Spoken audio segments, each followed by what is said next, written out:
Chapter 5, Section 4.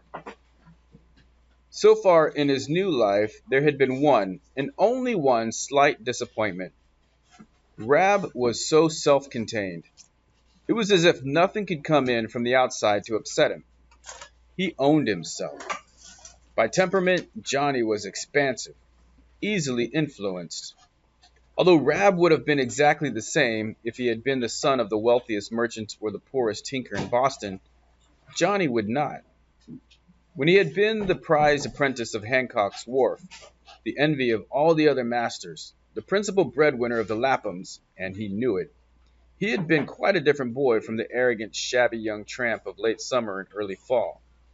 Those market women who had counted their parts of butter after he brushed past their stands, Mrs. Lapham, with her prophecies that he would end on the gallows, had not been so far wrong. For a little while it had been touch and go with him. It pushed a little farther. If pushed a little farther, he might have taken to crime, because that was what was expected of him. But no matter what happened to Rab, good or bad fortune, good or bad reputation, he would never change. Johnny felt he knew him but little more than at their first meeting, but he admired him more and more all the time. Rab did not criticize him, but he had a way of asking him why he did certain things which had a great influence upon Johnny. Once, as they sat in the attic toasting cheese and muffins by their hearth, the older boy asked why he went about calling people squeak pigs and things like that. Johnny was always ready to do his share, or more than his share, in fanning up friendship or enmity. Sometimes it seemed to Rab he did not much care which. "Why do you go out of your way to make bad feeling?" Johnny hung his head. He couldn't think why. And take Merchant Light. Everybody along Long Wharf knows you called him a gallows bird. He's not used to it. Was it fun, he wondered, going about letting everybody who got in your way have it? After that, Johnny began to watch himself. For the first time, he learned to think before he spoke. He counted 10 that day he delivered a paper at Sam Adams' big shabby house down on Purchase Street, and the black girl flung dishwater out of the kitchen door without looking and soaked him. If he had not counted 10, he would have told her what he thought of her, black folk in general, and thrown in a few cutting remarks about her master, the most powerful man in Boston. But counting 10 had its rewards. Suki apologized handsomely. In the past, he had never given anyone time to apologize. Her, "Oh, little master, I'm so sorry. Now you just step right into the kitchen and I'll dry up them clothes. And you can eat an apple pie as I dries," pleased him. And in the kitchen sat Sam Adams himself, inkhorn and papers before him. He had a kind face, furrowed, quizzical, crook-browed. As Suki dried and Johnny ate his pie, Mr. Adams watched him, noted him, marked him, said little. But ever after, when Johnny came to Sam Adams's house, he was invited in, and the great leader of the gathering rebellion would talk with him in that man-to-man fashion which won so many hearts. He also began to employ him and Goblin to do express writing for the Boston Committee of Correspondence. All this because Johnny had counted to 10. Rab was right. There was no point in going off half-cocked. Twice that fall he saw Rab moved out of his customary reserve. Johnny always spent Friday night with Rab's folks at Lexington. There were hundreds of fine acres called Silsby's Cove. Old Grandsire, who had brought up Rab, lived in the big house, but he had sons, grandsons, nephews close about him. Grandsire, Major Silsby, was confined mostly to his chair. An old wound he had received fighting 40 years ago in the French and Indian Wars had stiffened up on him. At the end of harvest, the Silsbys had a dance in Grandsire's big barn. There were at least 20 Silsbys there, and both Johnny and Rab came out from Boston. The tall, powerfully built, silent Silsby men were easy to pick out from among the neighbors and friends invited. But Grandsire and Rab were more completely Silsbys than anyone else. At this country dance, Johnny for the first time saw Rab move suddenly into action. He flung himself into the dancing. Johnny thought in amazement how nonchalant and even sluggish Rab could seem about the printing shop, and yet he did his work with a machine-like perfection. Now he saw the dark eyes glowing and the white teeth flash.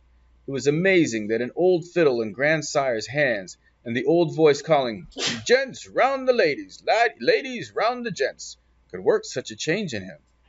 He had stepped out of his imperturbable usual self. He was a Rab Johnny had always known existed, but had never before seen. All the Lindas and Betsies, Pollys, Peggies, and Sallys of Lexington were clamoring to stand up with him. He loved to dance, and seemingly all the girls loved him, and he all the girls. Johnny, 2 years younger, noticed with disapproval. One other thing happened at that barn dance that made a great impression on Johnny. He forgot entirely about his hand. Although in the reels and jigs they danced, every moment a different girl was clinging to it, none of them seemed to notice. Johnny spoke of this fact to Rab as they undressed at Grandsire's. The Boston girls, he was thinking of Isana's words, such cruel words he had never even told Rab, had said his hand disgusted him. He wasn't to touch them with it. "It is you who put the idea in their heads," said Rab, pulling off his shirt.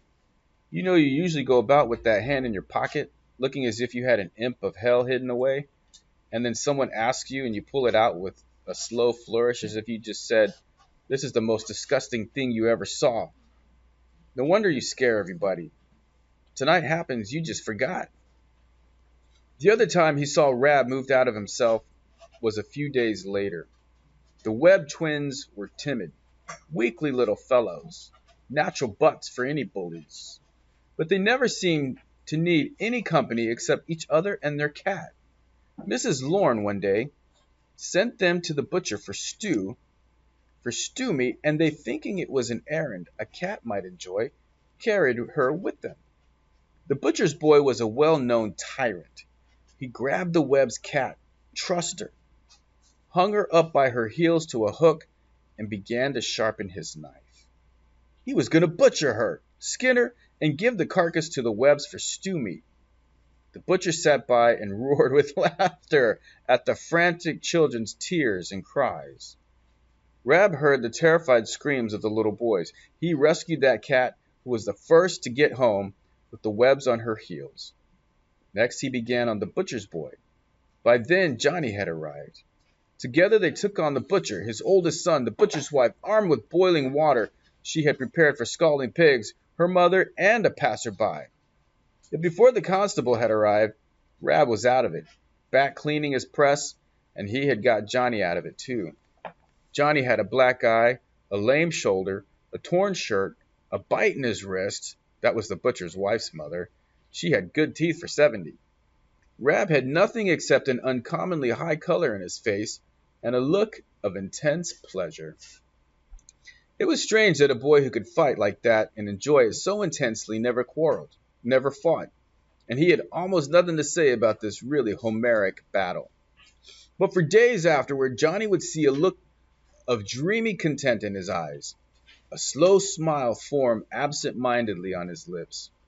Rab was thinking of the fun he and Johnny had had at the butcher shop. All he would say was, "We certainly made hash of that shop." The boy was a born fighter, ferocious, utterly fearless, quick, and powerful.